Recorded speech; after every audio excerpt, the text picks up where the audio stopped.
electrifying episode of Healthy Mind, Healthy Life, where we decode the science, soul, and the stories behind real transformation. So, today's guest didn't just talk about the mindset, he actually lived it, breathed it, and rebuilt his life with it. So, from sleeping in a car and being told that he'd never make it to headlining solid out shows, being featured in the Forbes and the HuffPost, and gracing the TEDx stage. Please welcome Cauveé. So, welcome to the show, Cauveé. Hey, Avik, I'm so grateful to be here. I'm grateful to be connect and build with your listeners, and it's an awesome opportunity. Amazing. So, before we start, I'll quickly love to introduce a bit. So, dear listeners, Cauveé is also known as the world as the inspiration engineer. Yeah, and he's here to give us a boost like no other. Like he's the number one edutainer in the world, creator of the RISE, RISE, and SIP methodology, and on a mission to awaken the dreamers and empower changemakers. So, this episode is going to challenge your excuses, ignite your energy, and give you the tools to own your story no matter how you are starting from. So, why to wait? Let's dive in. Welcome to the show. I appreciate it. Amazing. So, um, Kobe, you call yourself the inspiration engineer. So, what does that actually mean to you? I mean, how did that identity evolve from your time being homeless to where you are now? Yeah, it's a great question. So there's two sides of this philosophy. One, on the negative side, the pessimistic side, is what they say a jack of all trades. Means you don't really do anything.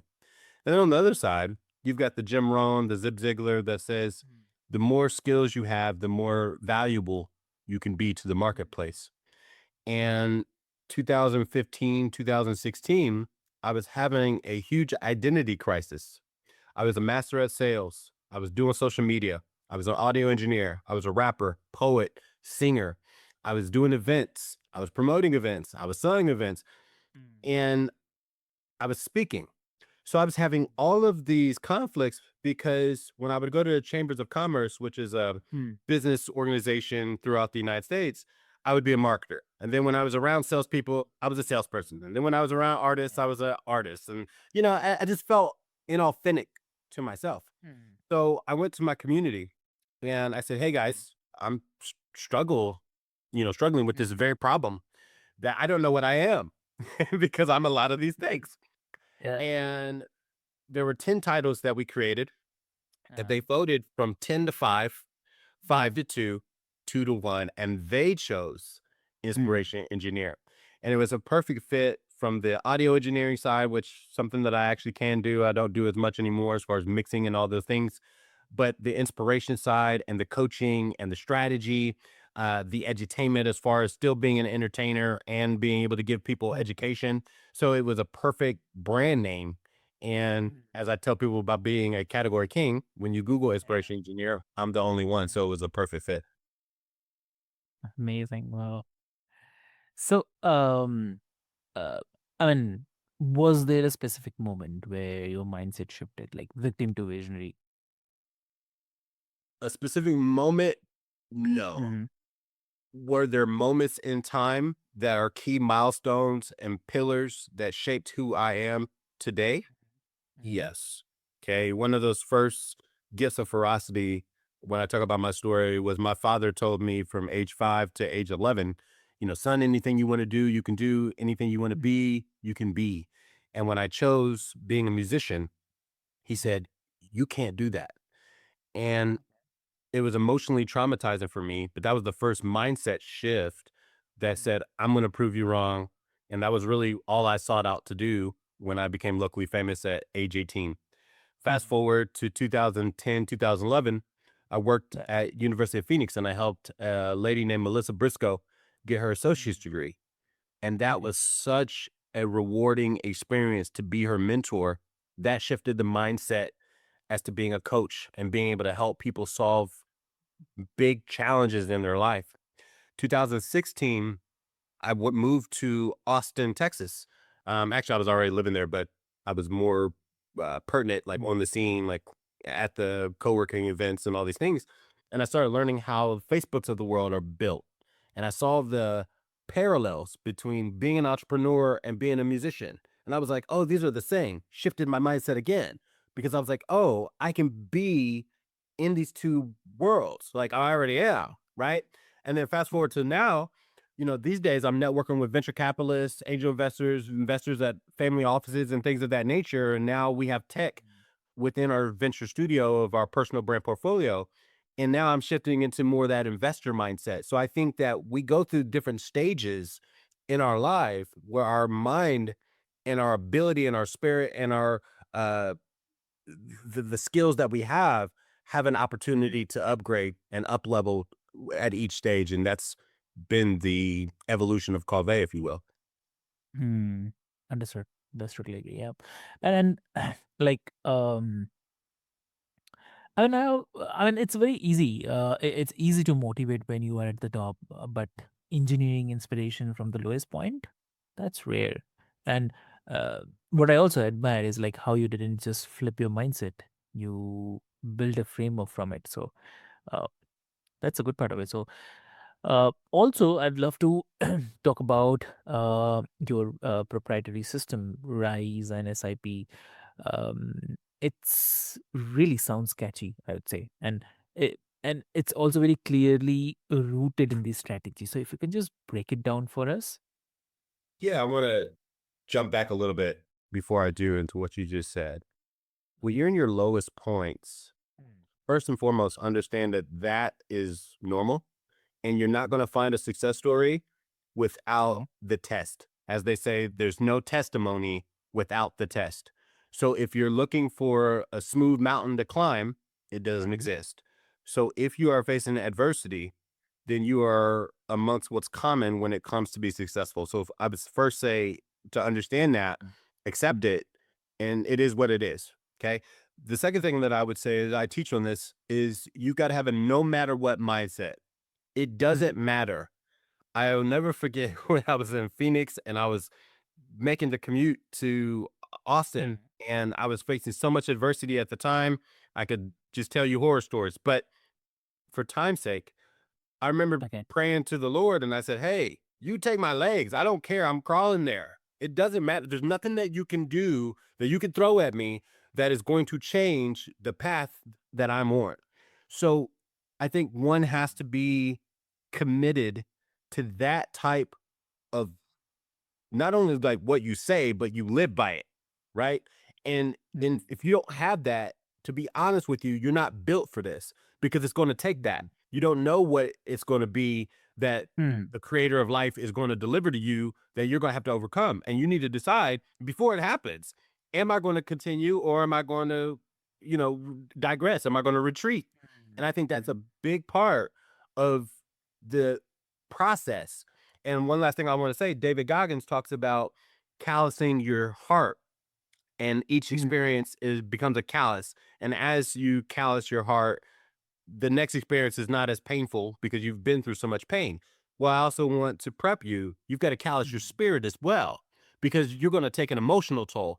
You're going to take times where you don't feel confident and you're in fear and you're in doubt and you're broken and you're hurt and you're low.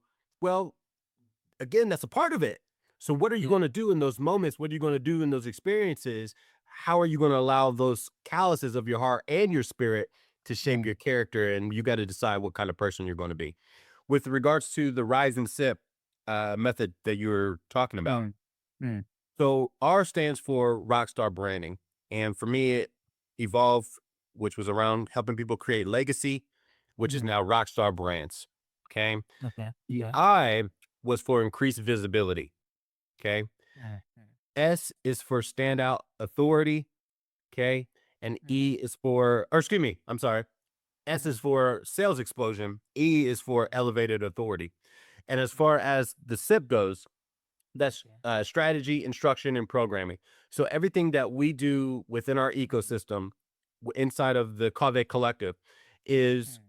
content, creative, curriculum, Mm, right? The three C's.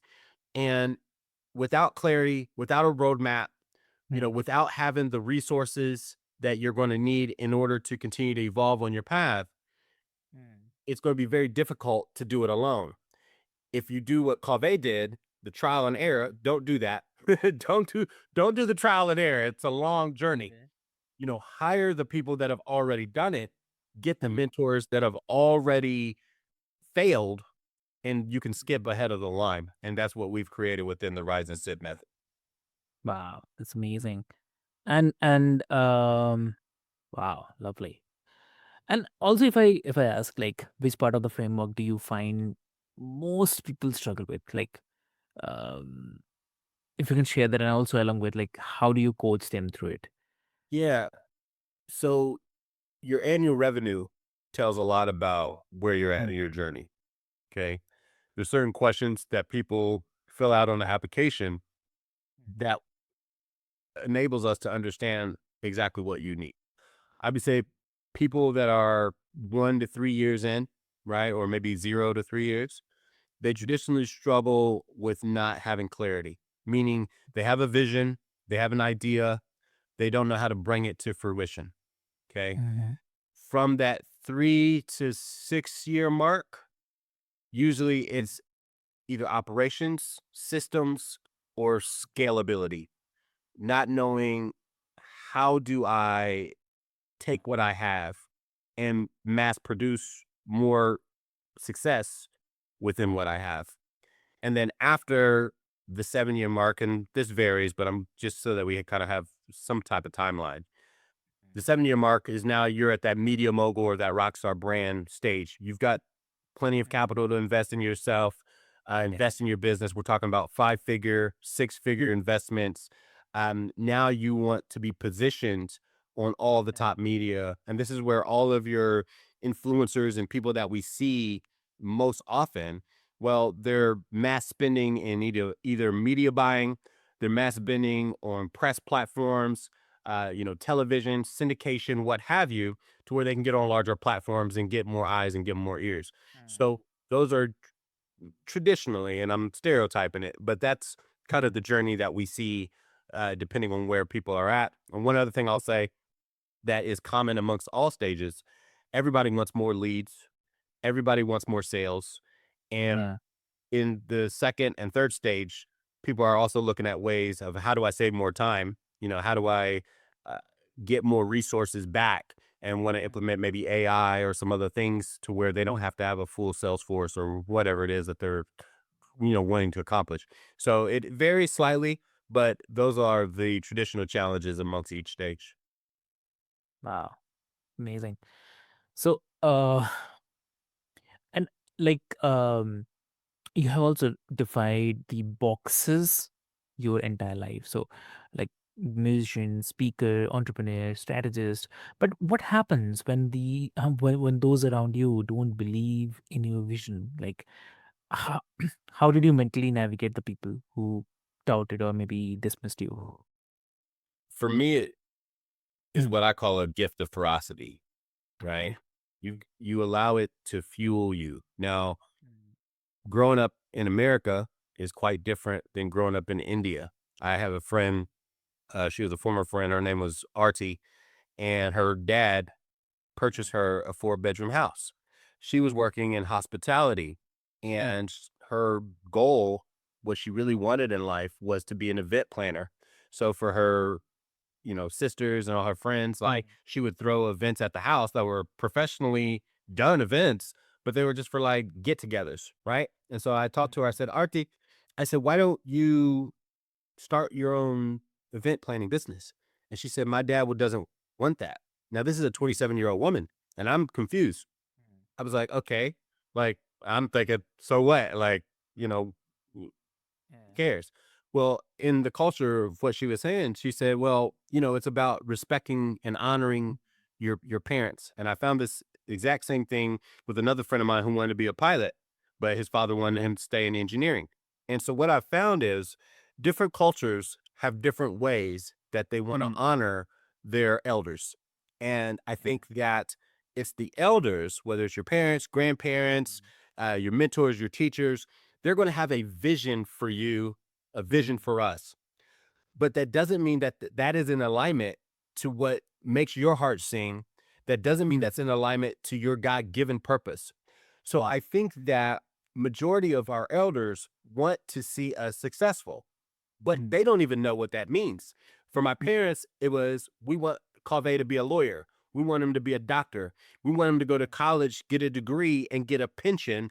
That was Mm. success to them. That's how they understand it. So I think first and foremost, when it comes to your family, we need to have those hard conversations, Mm. and we need to decide, what are we going to honor? It's Yeah. not disrespectful to go a different direction with my career or Mm. the things that I want to do for my life. It's my life. It's not their life. Right. Mm. That's not disrespecting them or dishonoring them. Okay. Just because they don't align on that life choice. That's the first Yeah. thing within your family. Around your friends, your Yeah. peers, your colleagues, your mentors. Mm. This is throughout time. It doesn't matter. Mm. As you continue to level up, people are going to tell you you can't do it. Okay. Just Yeah. accept it. That's another one of those, like, you've got to accept it. Gary Vaynerchuk passed on Uber 3 times to invest in Uber. So just because somebody's great doesn't necessarily mean that they're going to see greatness in you or greatness for you. Okay. Yeah. I think that you've got to be willing, be courageous enough to take those rejections. Additionally, I think that it's wise to understand that 9 out of 10 people are going to tell you that you can't do it. And I'll share one quick story with you, Avic, that was so hilarious. Before I became a TED speaker, Uh-huh. I was in a mastermind that was primarily a success mastermind, people who work on their Mm. mindset, people who are traditionally positive. And Yeah. a guy named Coy McDermott was a speaker getting paid $7,500 a keynote speech. I didn't have much experience on my belt at the time. Mm. And I said to him, I said, Coy, I'm going to be a TED speaker. And he goes, Cauveé, you can't do that. And I'm looking at him confused, like, wait a minute. First off, we're in a mastermind where you're supposed to speak life and positivity over me, right? Yeah. But secondly, the audacity of you to tell me what I can't do as my mastermind partner. Oh, that's all I needed. Okay, bet. Let me show you. And then I did it. Threw it in his face. That's how I get down. That's not probably the most Christian or the most humble way of Yeah. proving yourself. But after I do it, I'm gonna send you the results and then let you eat all your words and feel stupid for telling me that from the jump. That's just how I move. And so I Mm. say that saying, there was no congratulations. There was no, I apologize. I said that. There was no nothing. And that's fine. But that is going to happen throughout your Mm. journey. So if you're looking for a long line of cheerleaders, you're not Mm. going to get it. But you will have people along your journey that do believe in you. When you get in the right circles and you're in the right networks and you have the right mentors, you have the right coaches, you will have people that empower you and speak over you the positive Mm. things. The glass is always half full, the glass is always half empty. It depends on how you choose to look at it. And then those you Mm. surround yourself with, how do they look at that same glass? And so you want to make sure that you're choosing colleagues, Mm. you're choosing peers that are eagles. And I always tell people, eagles and pigeons don't fly together. So surround yourself with eagles, because the probability goes up that those are going to be the people that speak life over you and not death. Very true. Agree. Totally agree. Yeah. Who and uh and have there been moments where the hustle mindset became toxic for you? Absolutely. I think you have to recalibrate constantly. Mm. I'm used to working 16, 18-hour days. At some point in my journey, I no longer even counted the hours. Like, I just stopped because Mm. it was pointless. And it was, I think, somewhat self-defeating versus like Yeah. encouraging data to look at how many hours I was truthfully putting in. Mhm. But you can sacrifice yourself, and that can be negative as well. Mm. I just got off a call with a very successful entrepreneur just right before this call. And she was talking about, when she went all in on building this application. Mm. And this lady has like so many accolades, worked with so many celebrities, influencers, and all these things. But she was saying when she went all in on this application, she lost sight of herself. And this was around during COVID for her. And I think that you don't know the threshold of what can do that to you until you go too far. But in that, that comes burnout. In that, that comes where you almost feel like a shell of yourself, like who am I, or who was I, because I lost part of my identity by being so committed and by working so hard. I think additionally, as you move up the ranks and success, you're not doing some of the same things that might have been frivolous or might have been immature or whatever that was, maybe in your teenager years, that life has more meaning. So you lose connection with some of those things that you Yeah. used to do. And I'll give you a good example. I love video games. I'm great at them, FIFA and all the things, but I don't have time to do that. And it's not that I don't have the time, it's the priority of time where I place my time. So you lose connection with some of the things that you do as hobbies. Additionally, romance, right? For a lot of people, like your romantic life means a lot to your actual life and how much time you're taking for family. There are so many stories from like Damon John, who talked about not being there for either his first two kids or first kid, whatever it was, because he was sacrificing for FUBU, and then his either his second child or his third child, he wanted to put all his time into that child because now he has the time. These are the things that people choose all the time when it comes to success. And that goes back to what I said at the top of the podcast, is that you got to decide what is going to be priority. You got to decide what is your character going to be, and you got to decide what are you willing to sacrifice. And I think that finding a healthy balance will take time to know what that is, but it's important to prioritize balance and do that. And I'll say one last thing in closing on this point. We inside of Cauveé Collective are examining the Norway structure of like 4-day work week, right? And going the opposite direction. I think we're seeing across the marketplace, hustle culture is now being frowned upon by a massive group that's like, that's not where it's at, because that does lead to burnout. That does lead to everything I just discussed. So I think both sides have a argument as to what is better. I would just tell someone, be conscientious of that, celebrate your small wins, take many vacations, and add things in that bring joy to your heart, to your spirit, that maybe you don't normally do because you are grinding, because you are hustling. But just make sure that you're making time for yourself and you're satisfying the child in you as well. Mm. Wow. So, okay, lovely. That's great. So, for the listeners who are tuning in, who feel like their dream is too far gone, or maybe they have failed too many times, what's the first thing they can shift today to get back in the game? I would tell you that I've been there. I think I've given up maybe 3 times on this path. Like, when I said give it up, like I Okay. paused. Okay. I never stopped, but I did pause. I took some pauses that were well needed to get clear on what I wanted to do moving forward. And I think depending on how much pain you've experienced and the severity of that pain, Yeah. it it's hard for me to pinpoint and say, do X, do Y, do Z. Here's what I will share with you to give you some perspective.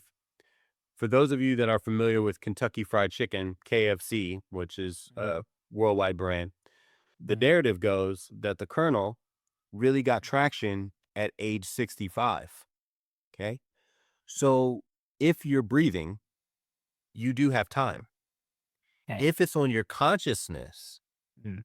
on your mind, that I want to get back into the ring or the game of life, then that means somewhere in your spirit, there is an opportunistic part of you that feels that calling. Okay. So I would tell you this. There's a book I read called 3 Feet from Gold. And what it said was, don't make a decision when you're in a valley, when you just experience a punch in the mouth, a punch in the gut, and you are either traumatized or you are hurting, you are grieving, whatever, right? Allow that season to have its time. Honor that time that it needs to resurface back to 100% healthy you, and then make a decision what you're going to do. But if you are feeling discouraged, if you are feeling broken, if you are hurting, if you are in pain, I hate to say that because it is true, but this is a part of it. This is what you signed up for.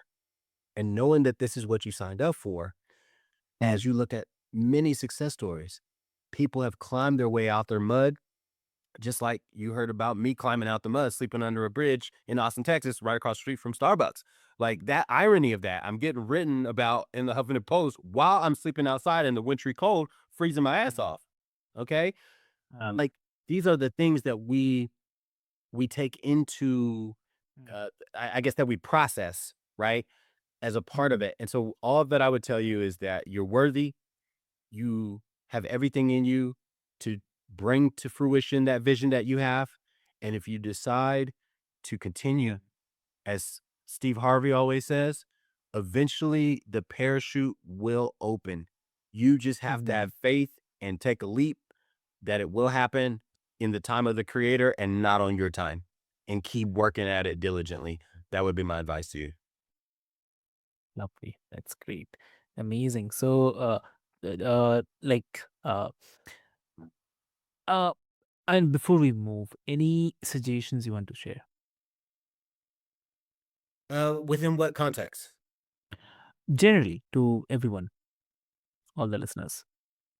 Yeah, I've got plenty of suggestions. I mean, first thing is I would say, um, make sure you have mentors, people that have done what you want to do, and you're listening to those people. Don't listen to people, everybody that telling you what you should do or shouldn't do. Outside of that, that's an opinion. Only listen to the people that have done what you want to do, and let that be your North Star, if you will. Okay. Second thing, make sure that you are in networks with eagles. Okay. That is so important because every day people are going to beat you down, and especially social media. Like there's so much negativity. 85% of people hate what they do. They work a job they hate. Okay. Okay.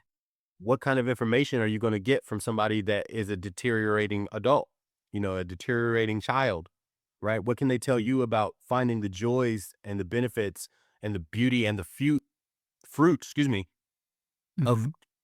going after your dream? So make sure you're talking to the right people, you're aligning with the right people. And then the third thing that I would just say, as far as, routines and habits, we haven't talked much on that, but having a routine that can set the tone of your day and set the state of your mind. And I'll just share mine really quickly. There's a gratitude practice. I listen to a devotional from the Bible, usually in the morning and the evening. I listen to motivational speeches. I listen to motivational music. I create motivational music. So I do certain things that keep my spirit, some people say chakras, energy, whatever verbiage aligns with you. I do certain practices that keep my energy and spirit up. And those three things can be life changing if you doing them correctly. That's amazing. Lovely. Great. So, Kobe, thank you so much for sharing your perspective, your knowledge, your experience, and um, definitely your story is a living proof that where we start does not determine where we finish. So, for everyone who is listening right now, let this episode be your turning point. I mean, whether you are feeling stuck, broken, or forgotten, remember that you are the author, you are the engine, and you are the spark. Havoc, if So, it's cool, yeah, I'd love to give your listeners, your fans, a gift sure. program called the Mastery of Your Mindset. It's a $40 playlist that I would give them for free. If you want to give them a code that we can use for your brand, they'll be able to access that for a lifetime for free. If that's something that you feel would be beneficial to your community. Definitely, definitely. I'll put up the links into the show notes, dear listeners, and also the code for so that you can easily access this and the gift from Coffee. So go check out Cauveé's work, explore the RISE and SIP methodology, and let this be the day that you stop shrinking and start showing up for your legacy.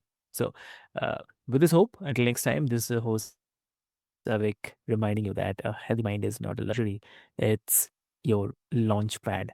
So, stay bold, stay grounded, and most importantly, keep rising. So, thank you so much.